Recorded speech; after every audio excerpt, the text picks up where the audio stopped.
કલાક હળવા વરસાદની હવામાન વિભાગની આગાહી। દમણ, દાદરા નગર હવેલી સહિત રાજ્યના ઉત્તર, મધ્ય અને દક્ષિણ ગુજરાતના જિલ્લાઓમાં વરસશે વરસાદ।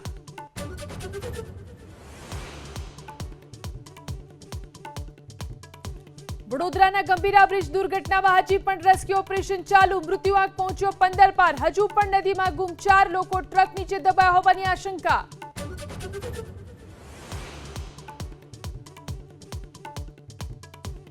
ગુજરાત કોંગ્રેસના દિગ્ગજ નેતાઓને દિલ્હીનું તેડું। 3 વાગે રાહુલ ગાંધીની અધ્યક્ષતામાં મળશે બેઠક। નવા જિલ્લા અને શહેર અધ્યક્ષનો કકળાટ ટાળવા કસરત।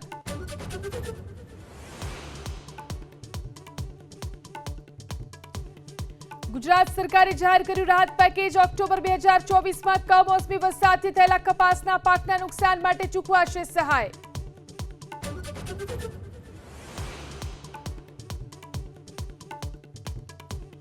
સરકારે જાહેર કરેલા સહાય પેકેજ પર પાલ આંબલિયા ઉઠાવ્યા સવાલ। 6 જિલ્લાઓને માત્ર કપાસના પાક માટે જ રાહત પેકેજ કેમ? કૃષિ મંત્રી અને ખેતી નિયામકને જેલમાં મોકલવાની સરકાર ઉપર ગુસ્સે થાય, રોષે ભરાય અને સરકાર બદનામ થાય, આવું કૃત્ય રાજ્યના કૃષિ મંત્રી શ્રી અને ખેતી નિયામક શ્રી કરે છે, એનો આ બોલતો પુરાવો છે।